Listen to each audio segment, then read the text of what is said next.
there's what happens to us, and then there's our story of what happens to us. And those are two different things. There's the event, and then there's my story of the event. There's the meaning I assign to the event. And then there's my repetition of the story and the meaning of the event.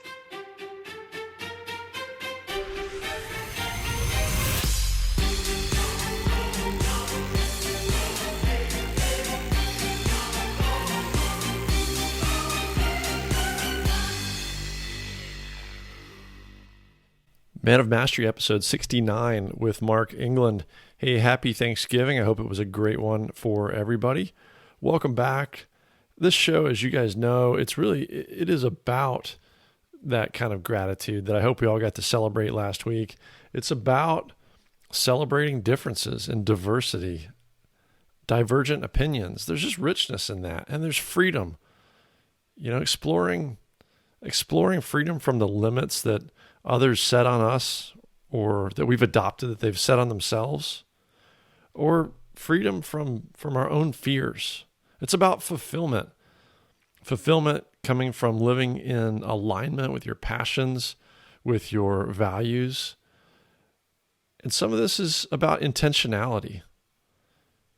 We seem to be really intentional with our communication when it's external. How much do you prepare for a presentation, a speech, a toast maybe? But with ourselves, not so much. How intentional are we about the language that we use with ourselves, either out loud or most of the time internal? So that's kind of what we're talking about today with Mark England. And we get into, this word comes up several times, some spooky stuff. There's some deep stuff here. Who are we? Is there any universal truth? Probably not. It's how each of us perceives and has our own facts, our own truths, based on those differences of opinion, different worldviews, different values. And given that, if there is no universal, singular, and permanent truth, well, fantastic. We can use words to write or rewrite our own stories, reconstruct it with words. Maybe write down your story for the first time ever, the way you want it to be. And again, emphasizing and specifically written words, the power of written goals, written wins, a win journal. So this is the kind of stuff we're talking about today with Mark England. And you'll take away, I think, things not only for yourself, but maybe that you'll think about even more in practices and in communication as a parent. All right, so with that, this is a bit of a long one, but it got really interesting. We kept it going. It runs maybe an hour and 20 minutes. I think you're really going to enjoy today's guest, Mark England. All right, Mark England, founder of Procabulary and Lifted. Welcome. I'm excited to learn from you today. Thank you for having me on, Michael. My pleasure. So let's get right into it, because I'm very excited about what you offer, and it fits so well, I think, with recurring theme I've got around self-development, self-mastery, bettering ourselves in service to others, and really, where the rubber hits the road on how to do some of these things, on how to get better mentally, physically, spiritually, whatever that may look like for each of us. So do you mind just diving in with a little bit of who you are, your background, and where your businesses came from? Sure, let's do it.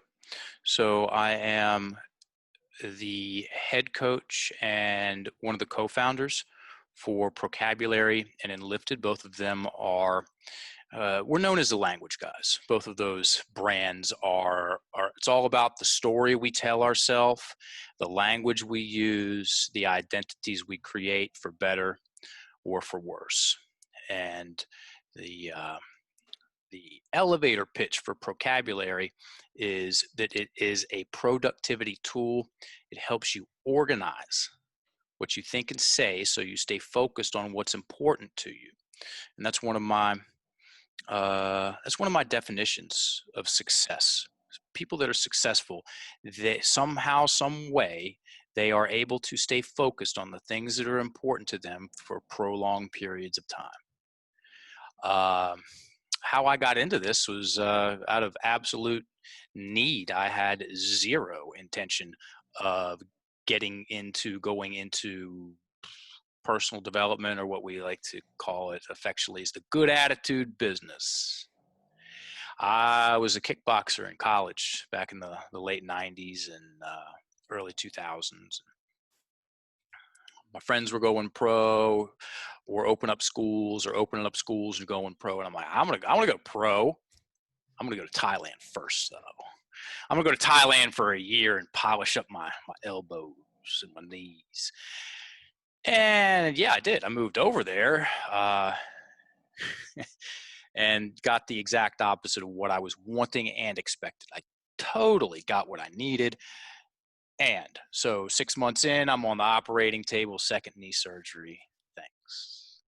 The doctor said, I'll always remember what the doctor said and how the doctor said it and how I reacted, because that's, there's more than one thing going on. Mark, your career as a kickboxer is over. You could, not will, you could become a very good swimmer. That's exactly what I have in mind at 26. I'm going to really tear up some laps at the pool in a Speedo with some old fogies to the left and to the right. Darkness descended, man. I use that. One of my main sources of psychological and emotional fuel while I was training and competing. I was doing all that to prove that I wasn't scared and that I was good enough. So I was battling that victim mentality, the telephobia, which is a lot of what people's stuff boils down to. The definition of a telephobia is the fear of not being good enough. That might be what it all boils down to. And so, yeah, when the wheels fell off the bus, I used that as ultimate proof that there was something wrong with me and I was doomed to fail. And you knew it all along, buddy. You just didn't want to admit it. And I stopped laughing, dude. I stopped laughing. I stopped smiling. I didn't laugh for an entire year. Couldn't get my face into a position to go into those states of being because the victim-centric story in my head was so loud. Eventually, it dawned on me that,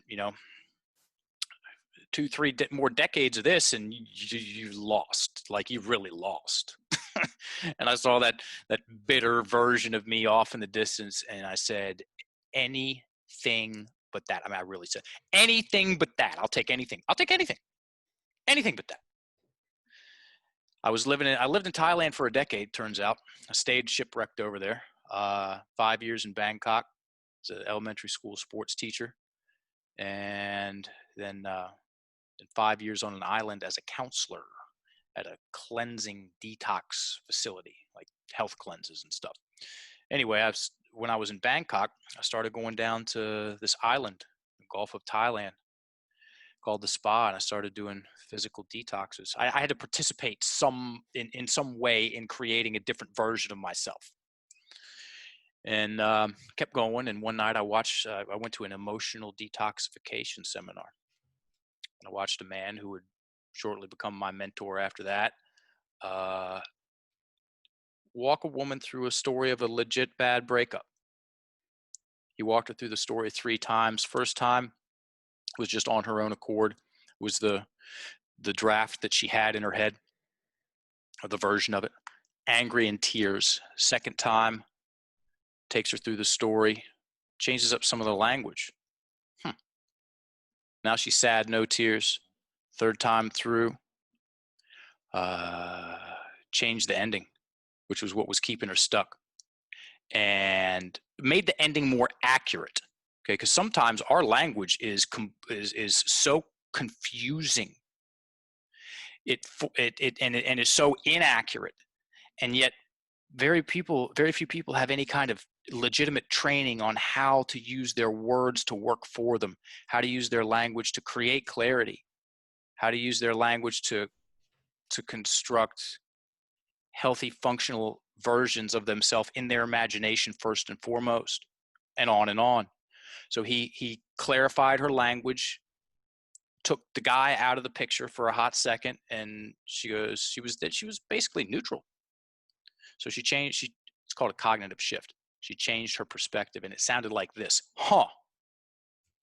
That was never going to work out anyway. The guy was actually pretty weird. I said, that's not my story, but that's my story. That was 2003. I studied that particular modality for 3 years and then moved back down to that same spa and set up shop. That was January 17th, 2007, and I've been full-time in the story work business since.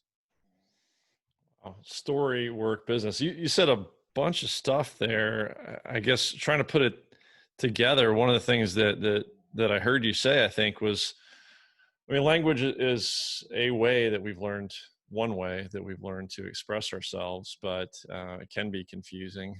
It can be done in a concerted manner. Probably most of the time we do it carelessly.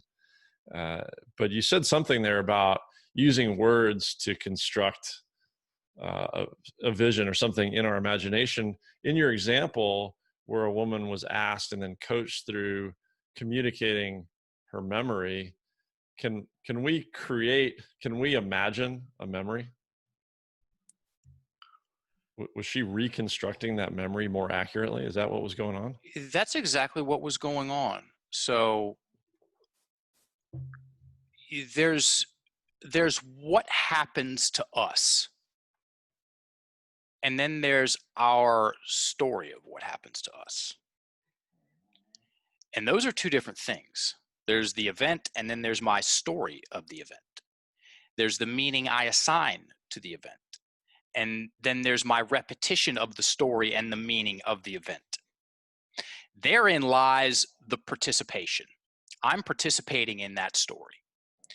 And depending on how I use my language, how conscious I am or unconscious I am of the language that I use to tell myself a story about what happened to me and who I am and what I deserve to do in my life, our language can be quite caustic, inflammatory,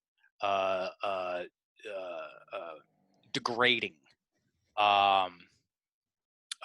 conflict-centric, victim-centric. The definition of the victim mentality, I'm going to take a little bit out of the middle.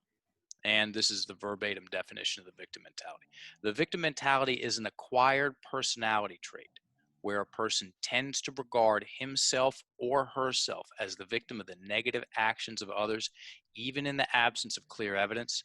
The victim mentality depends on a habitual thought process and attributions. That second sentence is right between the eyes, right where it belongs. The victim mentality depends, as it has to have, a habitual thought process. Habitual accurately implies duration, and it accurately implies addiction. I was addicted to my victim story, even though it was eating me up from the inside out. I was celebrating it. I was a loser. What's our definition of a loser? Someone who celebrates their losses. What do you mean celebrate them, Mark? You replay them over and over and over and over and over and over again in your imagination, and that puts a veneer, it puts a filter, it creates a lens where you have to see yourself. You see yourself through it, and this brings in some very interesting and accessible science. So we've got this piece of hardware. If anyone's into personal and professional development, knowing about the reticular activating system is a big deal. So the reticular activating system, or RAS for short, is a piece of hardware in your brain, and it's got some, very complex things that it's involved with, and it's also got some things that it's involved with that's very relatable to people. So the reticular activating system, once it gets programmed, it goes on a search and edit mission. It wants to find the thing that has been deemed important and edit out any contrary information that is antithetical to it. So have you ever had I'll tell the story and then I'll ask. Sure. 2017, I'm walking out my front door to go give a presentation. I'm in my head rehearsing. It was 7:45, 7:40. I walk over to where I parked my car the night before, and it was gone. Somebody stole my shit. And I'm sitting there staring at this empty space where my car was parked the night before. And when it eventually dawned on me, it took, felt like 20 seconds. It was probably 2 seconds, 3 seconds. Anyway, I called the police. I said, "Hey, police, my car got stolen. I need some help." "Hold on, buddy. We're on the way." And then I called my dad. I said, "Dad, the car got stolen. I need the farm truck. I got stuff to do." I was in Richmond. So I go out to the farm, and I get my dad's farm truck. Prized possession. He bought it off the showroom floor. 1985 Ford F-150. 2 tones of brown, mint condition. Call it Brown and Browner. And I started driving Brown and Browner around Richmond, Virginia. And guess what kind of vehicles I started to see almost instantly after driving that truck around? Pickup trucks, brown vehicles, Fords, Very similar make and model. right? Where are all these cars coming from? What's going on? Most people have had that experience. Mm-hmm. And that's because that's the reticular activating system. So whatever we focus on, we're going to find more of. Right. So once I started driving that truck around, my reticular activating system goes, I guess 1985-ish Ford F-150s are important. Let's find more of them. And while we're doing that, we're going to edit out the blue Oldsmobiles and the green Beetles. I don't remember seeing any of those because that part of me wasn't looking for it. And this goes way beyond vehicles. 2 stories, because it works both ways. This woman comes in and she sits down and she says, "I'm having some problems in my marriage. My husband thinks I'm beautiful and I'm not buying it. And I know where it's coming from." I said, "Oh, do tell." 10 years old, she walks into her grandparents' house at Christmas time. Soon as she walks in the door, her great aunt leans down and goes, "My, you have a big nose, just like me." "Thanks." Little girl puckers up, which is important. We'll get to that. Tightens up, clenches up, walks into the bathroom. Well, runs in the bathroom. What do you think the first thing she looked at was when she got into the mirror, Michael? Right. She's staring at her nose. Staring at her nose. Her attention has been brought to it in a big way,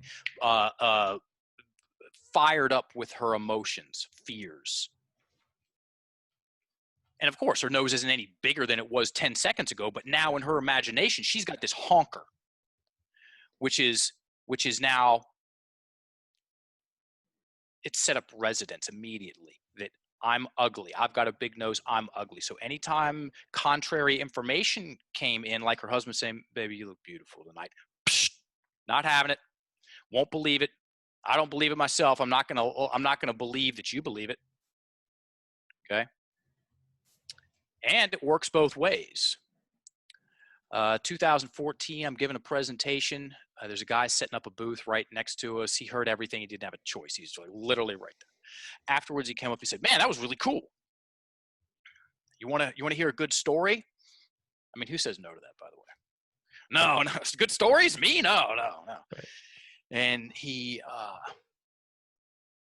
goes, "When I was 13, my grandfather took me out in the backyard." I don't remember what the guy's name was. We'll call him Johnny. And he said, "My grandfather said, 'Little Johnny, life is a lot of things. There's going to be ups and downs and zigs and zags. You're going to get stuff right. You're going to get stuff wrong. Just always remember to err on the side of being a badass motherfucker." And he said his whole world changed in that instant. He said he took a breath in. He felt himself get, like, his energy got expanded, because look what happened with the thing that the little girl, she contracted. This combination of words, which is the definition of a spell, by the way. Webster's definition of a spell is a word or a combination of words of great influence. We're spelling on ourselves all day long, folks. That's correct by definition. This particular spell always err on the side of being ... expanded him. He looked up, he said he saw himself as capable, which is so much more than most people have got going on as far as their self-image. He saw himself as capable in his imagination. He felt bigger, and he said, you know what, he was right. I made a ton of mistakes. I've gotten more things right than wrong, and I learn fast because I show up and I go for things. I go for the things that I want. That's on a side note, grandpa, when grandpa drops an F-bomb on your head for the right reason at some point, that's pretty cool. I know cool is an opinion. For me, that's pretty cool. Yeah, so our language is influencing us all day long. And to say it's consistent is an understatement. It's relentless. It's usually it's usually how people observe that they are awake or beginning the process of waking up out of sleep. You're not up on your feet before you realize you're thinking. It's like you hear your voice in your head and you're like, oh, I'm awake. Same thing. Most of the last thing people register before they go to sleep is their own voice in their own head. That's the start and then the end, and then just all the way through the day. Most people's language, I've said it earlier, it works against them. My language was working against me big time. And I had no education about how my language, what words force me to stare at the problem, and then what words force me to stare at the solution. That's a very basic generalization. And do you have a pen? Because we can make this thing really right on. We're going to play the one word game, folks. If you're listening to this podcast and you got a pen and some paper next to you, do the exercise, because it takes about half a second, not quite half a second, and it makes the point real, as in you feel it. Let's do it. So write down this sentence, Michael, please. How can I ever get over this?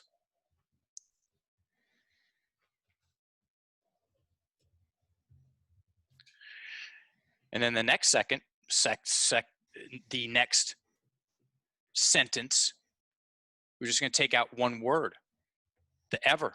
So how can I get over this? We've got how can I ever get over this?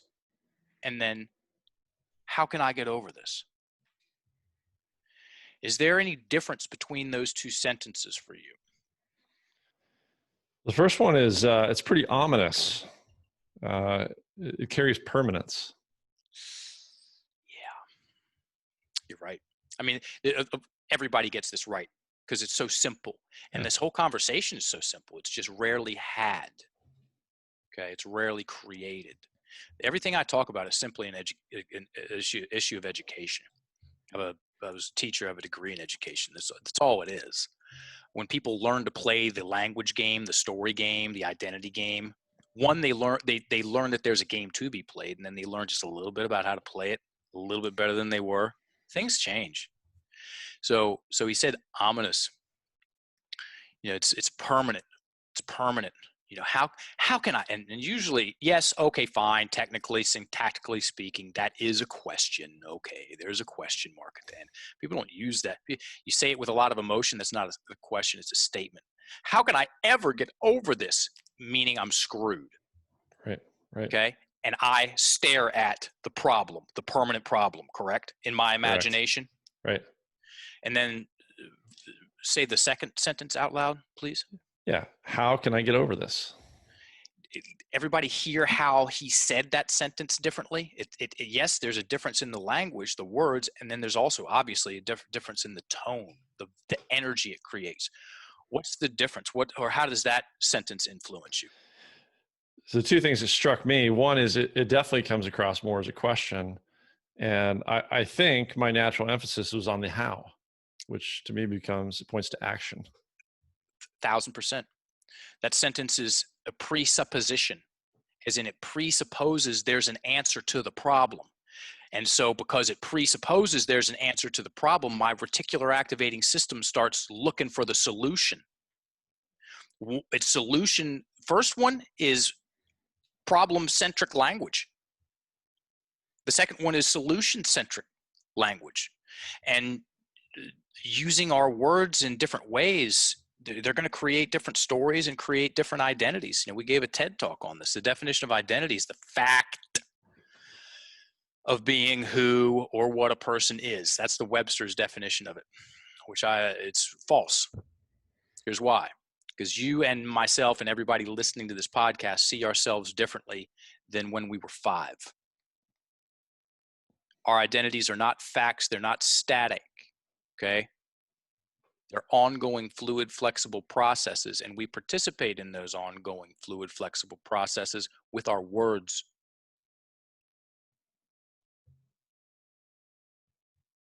The ancient people knew it too. We talk about spells. We do. Spells. And we can back it up.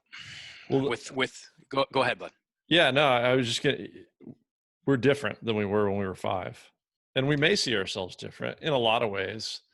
But if we're running the same language and the same story over and over again, and both of the examples you gave were from relatively young children, the aunt talking to the girl and the grandpa talking to the 13-year-old, are we more susceptible to language and the implantation of those stories when we're younger, or do we have an equal opportunity now to change them? In one sense, children are more flexible, psychologically speaking, I've found, because they've done fewer reps of their stories. Okay. And you give an adult the means to change their story and a strong enough why, and they're going to town, dude. Yes, children are very susceptible to language. We start using language before we know what language is. I find that weird. I told my niece, I only told her once because the look on her face was just somewhere between shock and awe and just perplexed. I said, I knew you before you knew you. I got this, 3-month-old baby holding her. I'm looking at her. She doesn't know she's her. What does that mean? This can get kind of spooky. Am I the ability to create the story? Am I Mark England, which is a who, or am I the ability to create the story of Mark England, which is a what? The further I get down this path, the more I see myself as a what, because I can change up some words and I get different stories. I change up some stories, I get a different identity. The more I know about the words and the stories, the more choice that I have in the version of me that I create, which feels really good, which gets us to talking about breathing. I mean, how you're obviously an accomplished athlete. You're into fitness, so the Spartan medals back there. How important is breathing when it comes to finishing races? 100%, more than 100%, honestly. So I want to get into breathing for sure, in particular, because I think it's something else maybe we even come into the world knowing how to do it the right way. And I find that I'm damn near 50 and I'm just now learning how to breathe. But quick question before we get there, to take another illustration. So yes, please. You played with that one sentence. I happen to write down, well, you talked about your story, and it almost kind of seems like life gives us what we need when we need it. I happen to write down some words that someone gave me the other day, a real example. And if you don't mind, please, let's deconstruct this one. So and it goes back to breathing into and getting our heads around some things like athletic events. I love doing stuff that scares me and setting, audacious goals for myself. I like to camp out in the physical realm because it's not as uncomfortable as some others for me, but it's a platform to integrated training. I just signed up for a 24-hour event coming up in March. I've got round about 180 days to train for this thing. In a lot of areas, I'm good. I got work to do, but I'm okay. I got a platform. there is a minimum set of standards I will be tested on physically early in this event. And one of those is the ability to do, after being stressed and fatigued, 8 dead hang pull-ups. What I would say is I have never been good at pull-ups in my life. I did 3 the other day. I'm gonna have to find a way to get to, I wanna be able to do 20 by March to feel that I'm prepared to do 8 under stress, duration, fatigue. And someone gave me this language the other day that you might change a narrative from I'm not good at pull-ups, I've never been good at pull-ups, to you might suggest I'm new at pull-ups, or I'm new at being good at pull-ups, something along those lines. How could I play with that to support this training and this goal and this thing I'm shooting at? Good question. Great question. And uh, potentially you nailed it right there with I'm new to pull-ups. Or because at the end of the day, it all comes back to what you prefer as far as your words. What words are going to work best for you currently, and you know that by how you feel about them. So could puts everything on the table when we use it consciously. Uh, could you do 20 pull-ups by March? Absolutely. Perfect. Write that down and use the word absolutely in it. I could absolutely do 20 pull-ups by March. Maybe even put a ready in there. I could absolutely be ready to do 20 pull-ups. Ready is a very active word. By March. And when you've written that out, say it out loud. Let's see how it works for you. See if we can tinker with it a little bit. Yeah, in fact, and I added one word to it. I could Cool. absolutely be ready to do 20 pull-ups by March 1st. Even better. Numbers. See, he's setting a goal, folks. 20 pull-ups, having 20 pull-ups in there is different than a lot of pull-ups. It makes it specific. March 1st is different than March. It makes it even more specific. On a side note, you get into goal setting, get the numbers in there, even if they make you a little puckered. They'll scare you a little bit, and it'll make it more real. And you want that. You want your goals to put, quote unquote, put pressure on you. You want to put pressure on yourself with good goals. If they don't, they're not worth it. Okay, cool. How does that make you feel? What kind of feeling does that create? It feels like potential. Could sits with me as now I've opened myself to the real potential that 20 may feel aggressive, but it's possible. It's in the realm of possible. And I have until March 1st to learn how to do 20, but it doesn't yet convince me that I will. Exactly. I'm a big fan. I used to go for the finish line at the start. I'm a big fan now of seeing how slow I can go with the progression with words, because what you want to do, folks, is you want to make yourself is it opportunity prone. Would I say that you want to create an environment where you can socialize the ideas? Okay, what I mean by socializing an idea, having an idea take up residence. Okay, you take it to heart, it becomes matter of fact, and then you move on to the next thing. And sometimes that happens in 3 seconds. Sometimes people have to sit with something longer until it becomes, oh yeah, that kind of thing. So um, let's go for you. Let's take out could and put in can. I can absolutely be ready to do 20 pull-ups by March 1st. Which, back to that word preference, which do you prefer, can, could, or can? Can, it still leaves me asking how. Okay. And you mentioned how as an empowering word. Maybe that's, so I love the change in my own narrative of that statement of enabling the ability to do this. Maybe the question I would want to sit with myself to consider is, how will I get ready to do 20 pull-ups by March 1st, to figure Very out what that looks like. sure. If you're ready for the how, fantastic. If he was sitting with can and part of him was going back, and what that sounds like is, yeah, I can be absolutely ready to do 20 pull-ups. Sit with that. Maybe it takes a second, maybe it takes an afternoon, then go to will. I will do 20 pull-ups. And when the will becomes matter of fact, how? That's a very linear progression in it.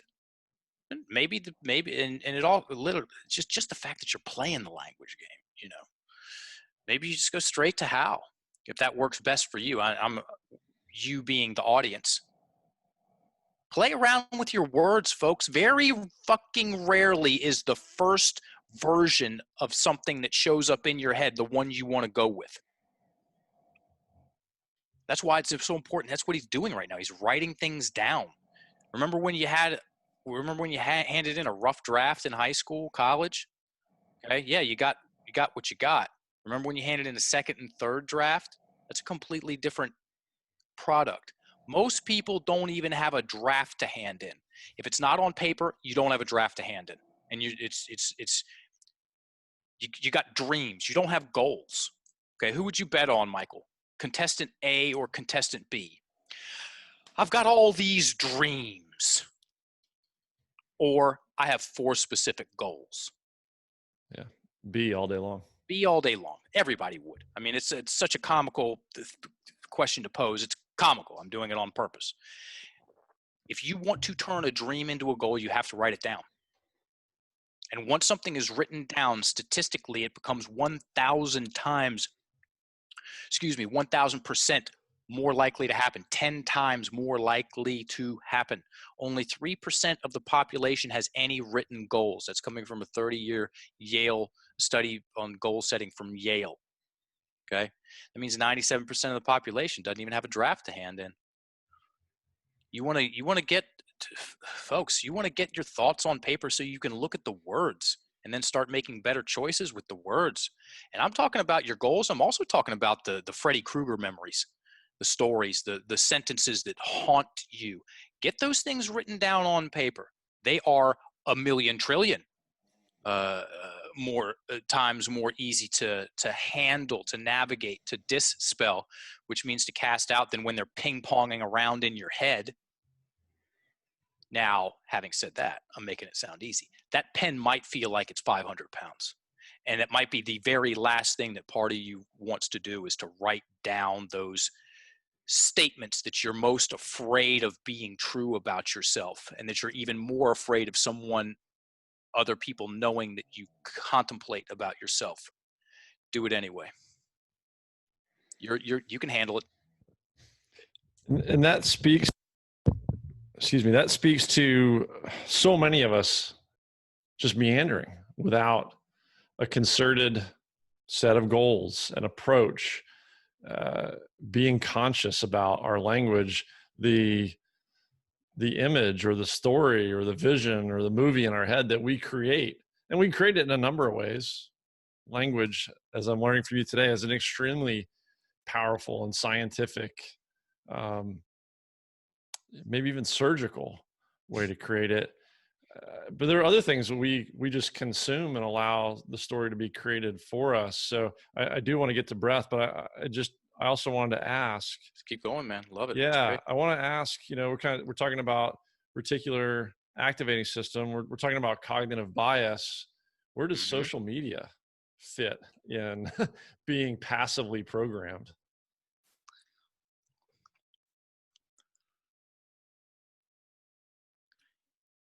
They have an unlimited budget.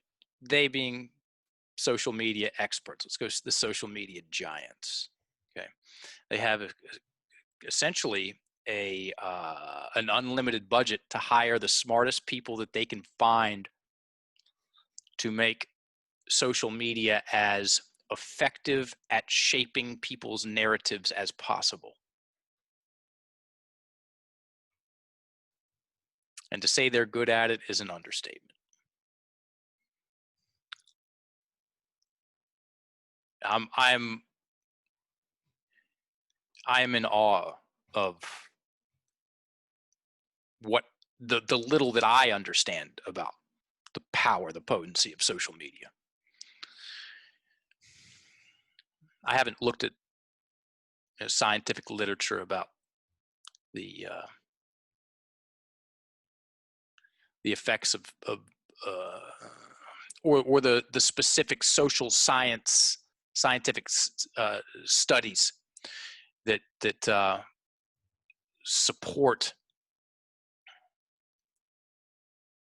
how social media goes about running social media, because I don't need to. Read one book. Read Robert Cialdini's book, The Power of Influence. No, excuse me, Influence, The Power of Persuasion. That's just, that guy gets hired a lot.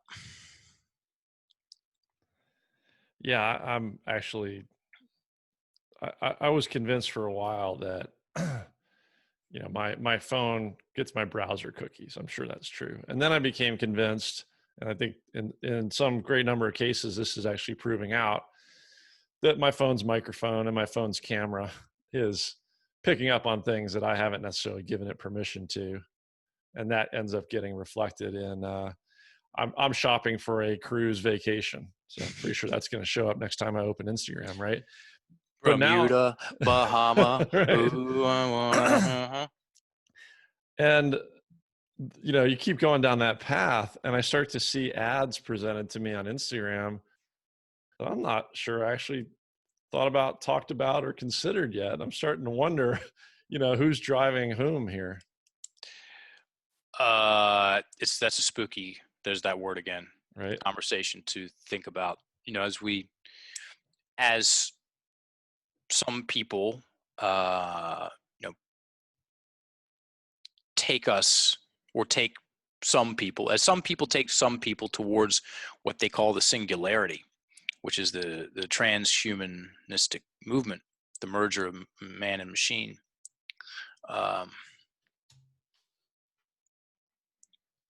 Well, I was watching Minority Report the other night. You ever seen that movie? Yeah. It's been a while since I've seen it. It came on. Predictive Crime Division. Yeah, Predictive Crime Division. I looked at that and I'm like, that might not be that far away. Yeah, in some cases, it might be real. Well, it's an unlimited budget. That's tough to beat. Tough to beat, or maybe just you turn it off. But what other tools do we have? Let's get back to breath, because I'm learning what an amazing tool that is. Yeah, that's a big one. So before we started the show, we were talking about how I know the person that introduced us. Shout out to Jessica DePatti. Barbell Shrugged, which is one of the best podcasts in fitness ever. We went on that show in January 20th, 2017, because I had one thing to say and then elaborate on it, which is there's a direct correlation between what we think and say and how well we breathe. Now, most people's language, like I previously mentioned, is working against them. Okay. Due to a simple lack of understanding about what words to use more of, what words to use less of, and why. And because people are using this subset of the English language that in vocabulary we call conflict language, because that's what it creates, different flavors of conflict internally and externally.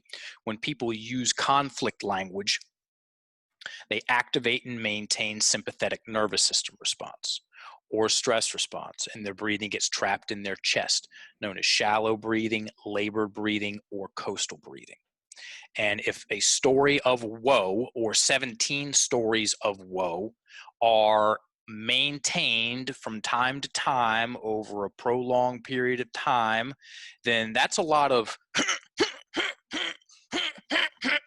micro stresses. Now, you mentioned earlier that about babies. We come into the world. What if our breathing mechanics are good when we start off? All things, babies healthy. They do. You ever watch a baby breathe? They're breathing in their abdomen. Right. And we inherit this strange style or strange tool or strange instrument of influence of telling ourselves stories known as language, especially when it has some glitches in it, like the English language does. Then we're going to micro stress ourselves up over a decade or two, and our breathing now resides in our upper chest. That's not fun. That is not fun at all. And what happens when people's breathing, they're breathing in their chest, it's called amygdala hijack. You can look it up. On top of a number of different things, their ability to listen goes way down. Breathing in the chest equals bad listening skills and tunnel vision. Right. Okay. As the breathing descends back down into the abdomen and we go parasympathetic, rest and digest, then we get our peripheral vision back. And we start to become much better listeners. And being able to see and hear are two vital skills if you want to do anything worth doing. Build a great family, create a great family, start a business, run it for a couple decades, have it be successful, um, have a career, an athletic career in some form or fashion. It's just a hobby or something you do, or this like the stuff you're doing. Really test yourself. Let's make it extremely mastery centric in our conversation. If you want to master something, I don't care what the skill is, whether it's playing a violin, public speaking, kickboxing, whatever, you need two things. You need the skill. You need to develop the skill of whatever it is. And you also need to breathe well. Also be comfortable. When your breathing is in your abdomen, you're in the zone, in the flow. When your breath is trapped, you're going to be in your head. Okay, I'm a kickboxer still. I still do it, and I watch fights. It's the only stuff I follow. And there's a terminology in boxing and kickboxing. They say, I couldn't get my hands off. Or the commentator saying he's not letting his hands go. That means I'm thinking too much. If you're breathing in your upper chest, you're thinking too much. And if you're thinking too much, you're likely breathing in your upper chest. See that fun little feedback loop right there? You get your breath low and slow, which is where it's supposed to reside. We're supposed to be in parasympathetic nervous system response a majority of the time. Upregulate, get the job done, get out. That's what animals do in nature. Okay? When you're breathing in your abdomen, your training can come through. You don't have to think.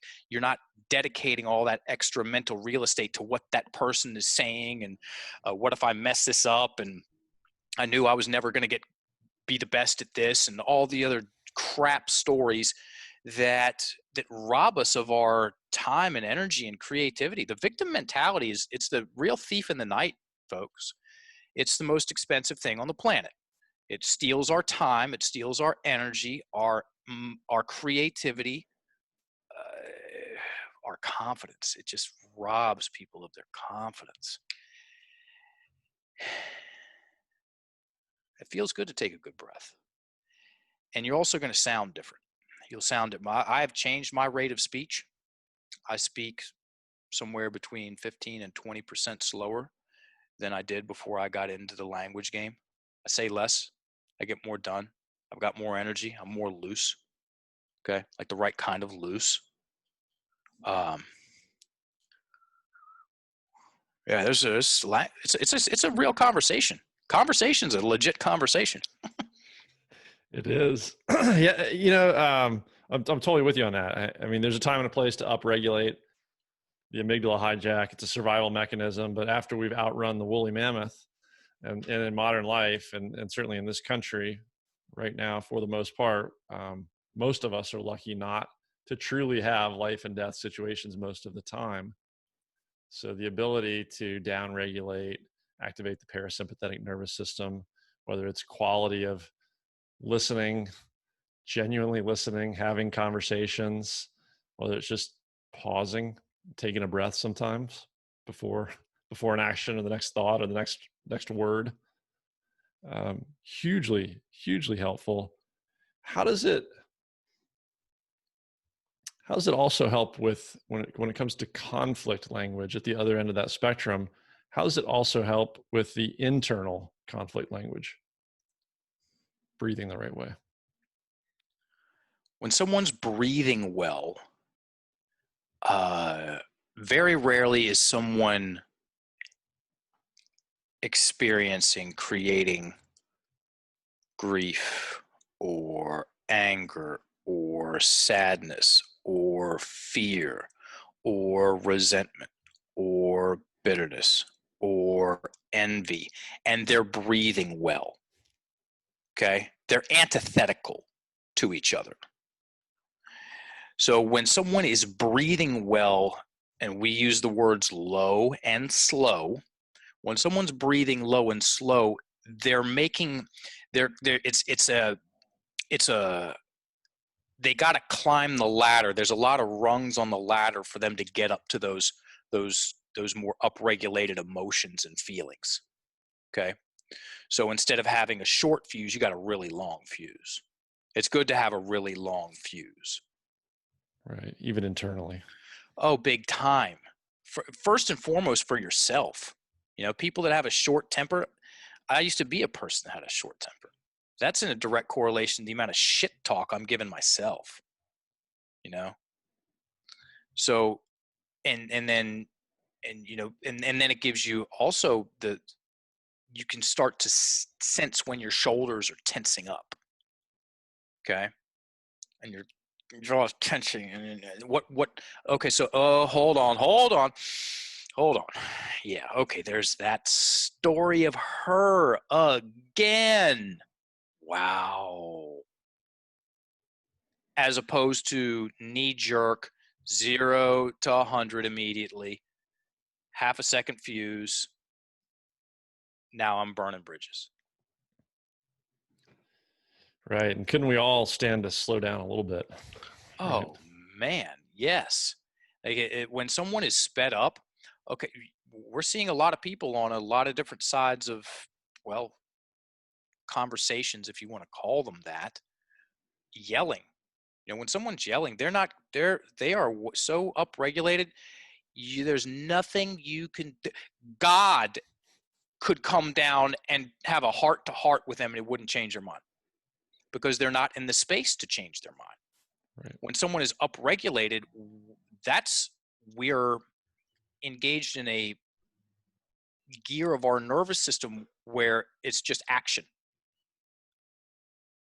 We don't want to think then because that was reserved for the wolves and the battle. Okay, I'm not thinking there. I'm radar lock. And yeah, man. I mean, more dialogues, less monologues.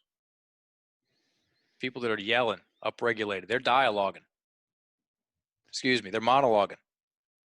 Get your breath low and slow, then you can have a dialogue. Talk to people, listen to people. I had a chance last week to spend some time with and hear from 3 different amazing guys in different ways on breath. Nice. One of them was Dan Brule. He's pretty well known, and he was incredible.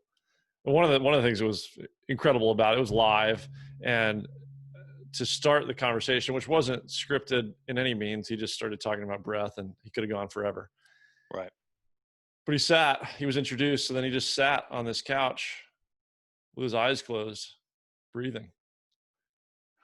And at the onset of his talk, it almost became, it was on the edge of probably being uncomfortable for most of us as an audience. It was like, come on, we got to get into it. We're action oriented here. What's going on?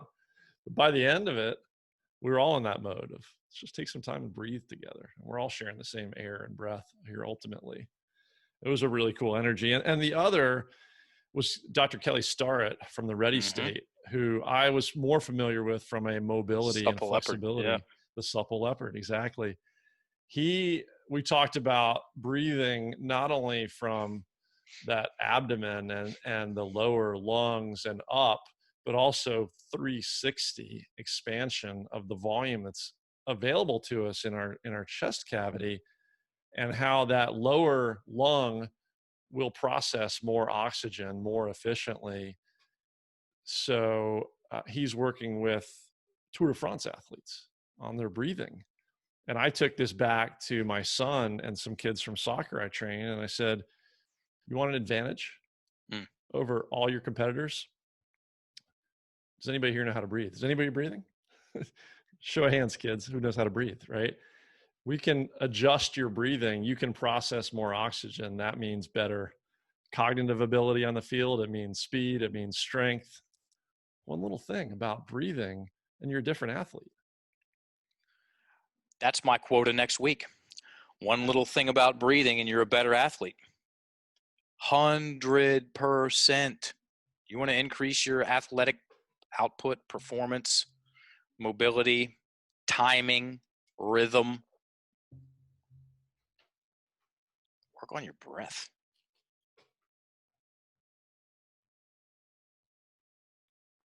You mentioned the victim mentality, and I think you even said fear of good enough, that may permeate all of us. How close is that, or is it the same thing as see a lot of people who are hugely successful or appear from the outside to really have it together, who are left with an imposter syndrome and constantly question, maybe even self-destruct at some point? Yeah. They're directly correlated. Someone can fuel a $100 million career in anything, and their prime motivator is proving other people wrong. Maybe it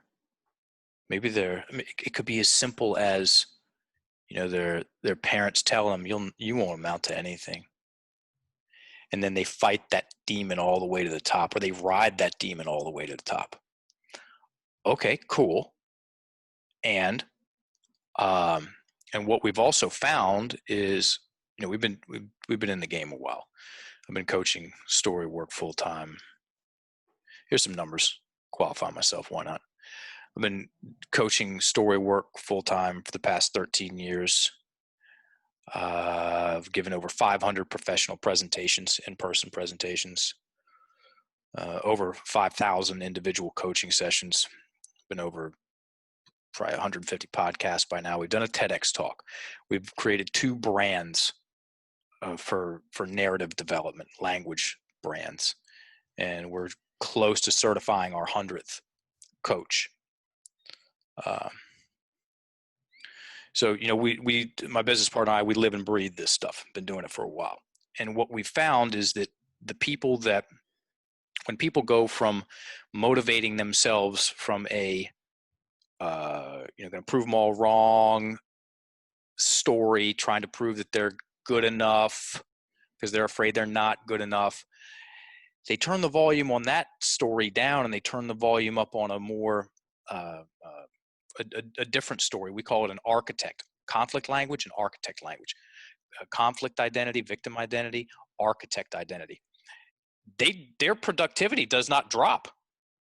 Okay, it's not like they lose the plot because they gave up the shitty story. No, they just do things better. They're smoother. Okay, because we want people to enjoy their success. It's one thing to create success, and it's another thing to enjoy it. It's one thing to get to the top. It's another thing to sustain being at the top. It's one thing to be productive, very productive and successful and creative. It's a whole other thing to do that for 3-4 decades. Okay? Those are not the same stories. The same story that rocket fueled you to the top about not being good enough is not the same story that's going to keep you in the game for 3-4 decades. Very unlikely. I'm very comfortable saying that. So you want longevity? Drop that victim story. Okay. Because you're going to breathe better. Let's talk about, emotional endurance, gas in the tank. Life is challenging enough externally. Why make it even harder internally? Yeah. So, yeah, fear of not being good enough, man. That one, I hurt myself with that story. That's a responsible way of saying that. And I also changed my story to a tangible, legit degree. Here's another way of saying it. I'm comfortable in my skin now. I was very uncomfortable being in my skin. I did not like being in me. It did not feel good. Part of that problem was my breathing. My breathing was wrecked. Well, It's crazy how much a breath practice can tee up so much other change in our lives. 100%. We're the language guys. Okay, yeah, we're selling language. We're selling different stories, better stories. And if I had to choose between the two, I'm taking breath work. I'm taking the breath. If I could have a wonderful story about myself and trapped breathing mechanics, or a terrible story about myself and the best breathing mechanic, I'm going to go with the breathing. So you can totally work on your story by working on your breathing mechanics. I think it's the platform for the insight and for the change and everything. Yes, 100%. 100%. How are you doing on time, Mark? I want to make sure we talk about how people could get involved and benefit with either Enlifted or Procabulary or both. Yeah. But if you have a couple of minutes, I'd like to explore something you said about seeing is not believing off air. Sure. Do Sure. you have time Thank to you. explore that? Of course. Yes, I got plenty of time. What do you mean by that? Seeing is not believing. Most of the time we believe, then we see. Okay. Reticular activating system. You got a big nose. I believe that, then I go look at my nose and I got a huge nose. Or before, I didn't have a huge nose. Right. You can grow up and be anything you want to be. You believe that, and then you see that. You see yourself as that. I'll tell you a story about my dad. He's a cool dude, man. He helped me out with my story. He said, Mark, beautiful women have to date someone. It might as well be you. And I said, he's right. They are going to date someone. Might as well be me. And I've taken that very simple formula and applied it to other things. Someone's going to create $100 million personal development company that is all about the language that we use. Might as well be me. That's me using my language. Somebody's going to give give a TED talk, a kick-ass TED talk. Might as well be me. Somebody's going to go live over. Might as well be me. I've used that language to talk me into really cool things, and it's simple. We talk to our coaches a lot about underthinking stuff. Underthink it. So, to answer your question, yeah, a lot of times we believe first and then we see. One of my mentors, I swear, you could drop that dude in any situation anywhere on the planet, and he's going to identify and engage in the opportunity. He has forged that lens.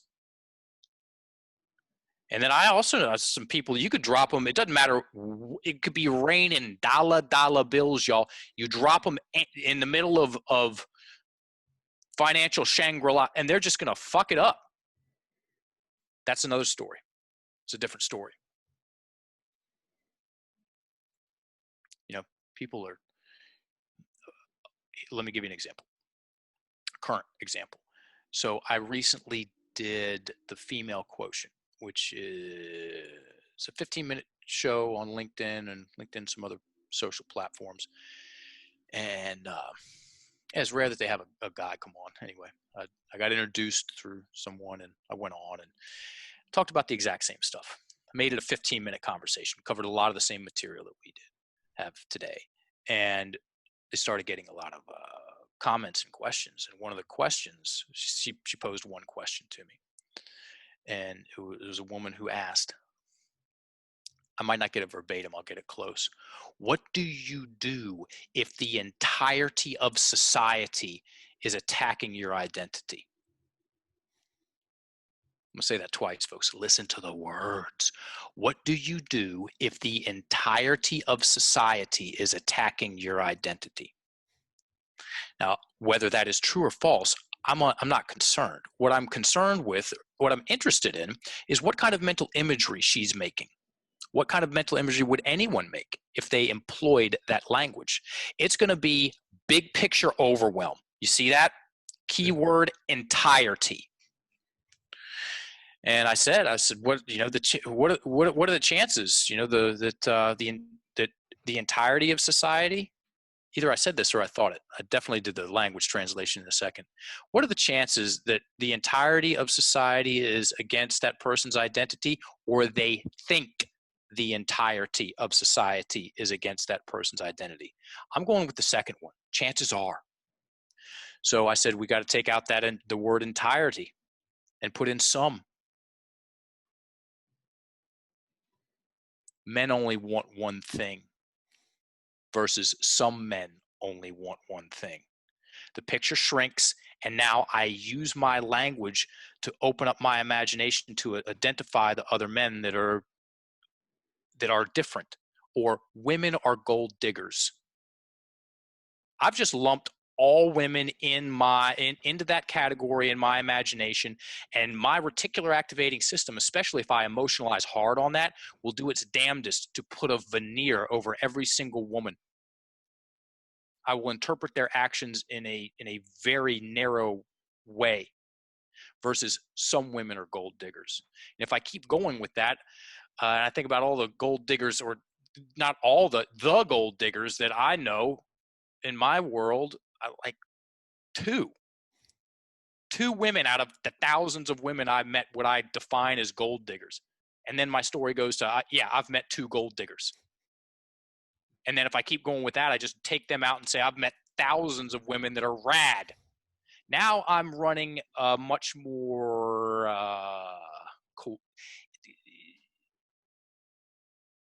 cooperative is not quite the right word. Amicable. I'm a lot easier to meet. I'm going to be a lot more fun to go out on a date with if I'm not in the back of my mind, she's a gold digger. This one's a gold digger, because they're all gold diggers. Run!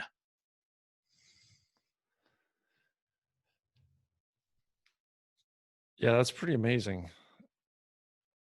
I mean, in some ways, all this makes perfect sense. In some ways, just the sheer power of it is something that maybe takes a little time to get my head around. Join the club. I'm still working on that one. I go from excitement to astonishment. Sometimes I get into astonishment about it. Still, after all these years in the game, intrigue, that's the right word. It either somewhere between interesting, it's held my attention all these years. I find it interesting, somewhere between interesting, fascinating, and astonishing, and it just goes up and down the thing. Thank God, because I was in. There's only a few things that have held my attention in life. Martial arts is one of them. Language work is another one. I was a horrible student in school. Believe and then see. Quick martial arts story, and maybe Sure, maybe you've seen this, but it goes in the realm of again, like, what stories are we telling ourselves, and are they accurate? And maybe it's just something we haven't seen yet. So yeah, my son and I have watched the Star Wars movies. Like, we've seen Jedi. Mm. I had a chance to be around a kung fu master, Wing Chun master, last week, who has fought and studied for more than 60 years and taught for more than 50 years. I saw feats of strength that don't make any sense. I saw him move people without touching them. I saw him do two things that looked the same to me, but the second sent a shock of pain and threw a man to the floor. Um, a man that I've never seen even flinch before. There's a power there that I had never seen, didn't believe existed, and it's real. Yeah, that the stuff we don't know, you know, the stuff that you only get access to after decades of internal alchemy. That's what those cats are doing. And to go with that side of the coin, there is also seeing is believing. Okay, there's also believing is seeing.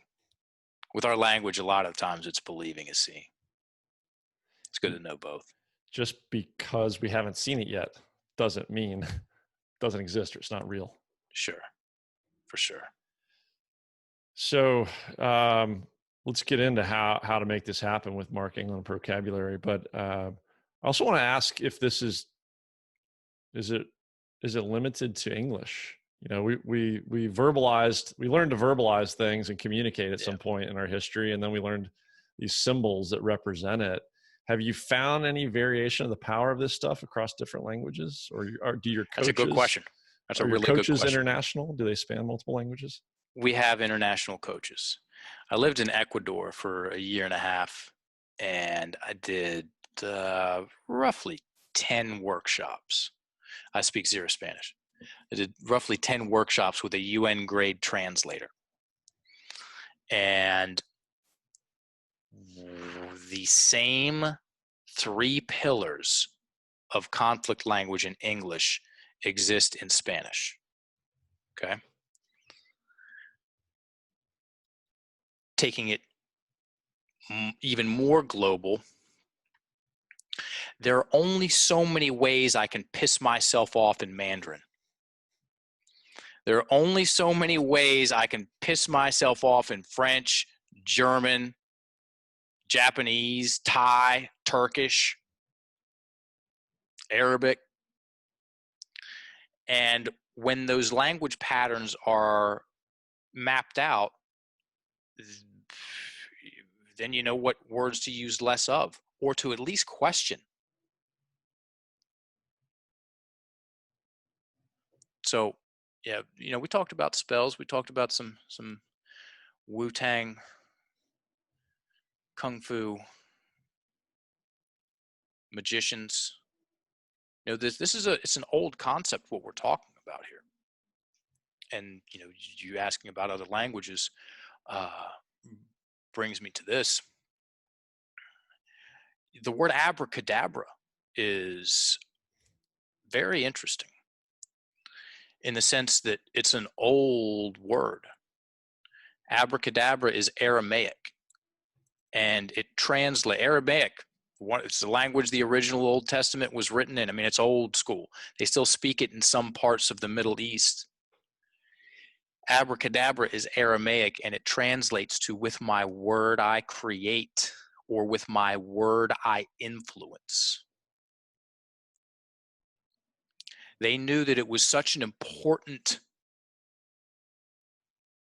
concept to understand and skill to develop, because guess what? Language is using language constructively and consciously is an absolute skill.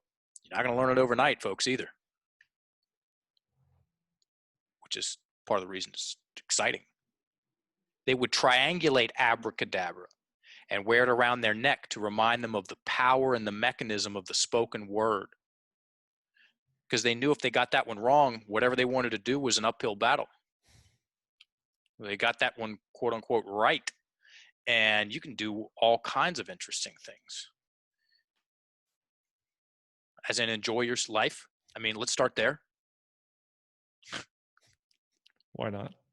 Why not? So abracadabra, with my word I influence.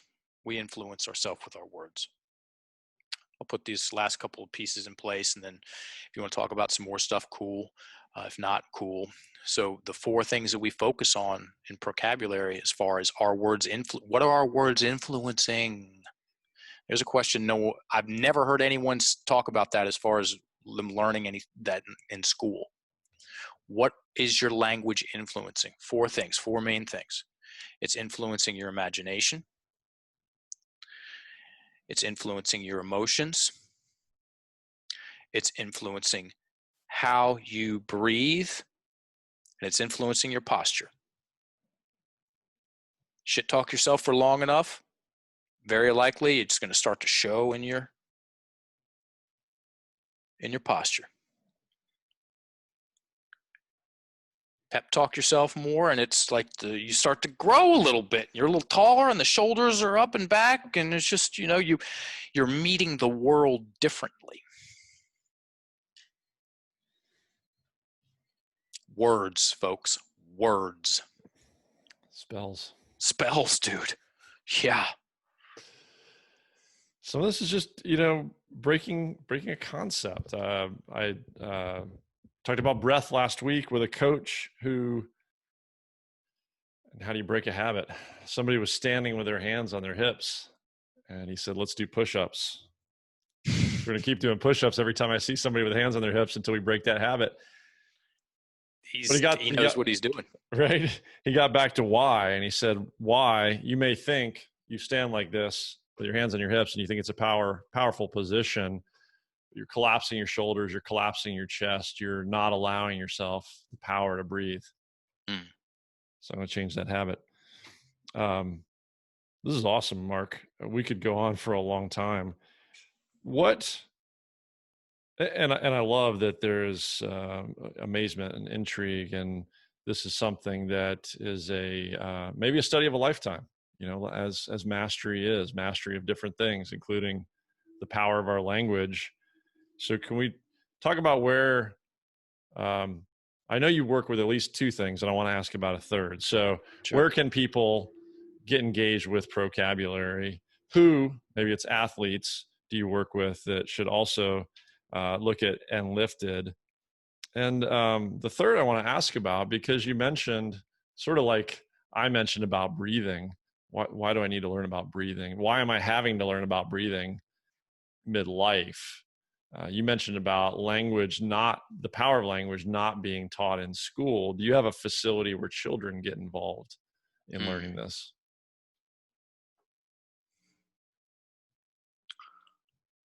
Let's start with the kids, start with the children. We have the last 18 months, and the certification started on their own. And we talked about certifying coaches for a number of years. We had a number of inquiries, and then how we launched and lifted, and a couple other things transpired to where it turned itself into a coaching certification company. We're in the early stages of building this community.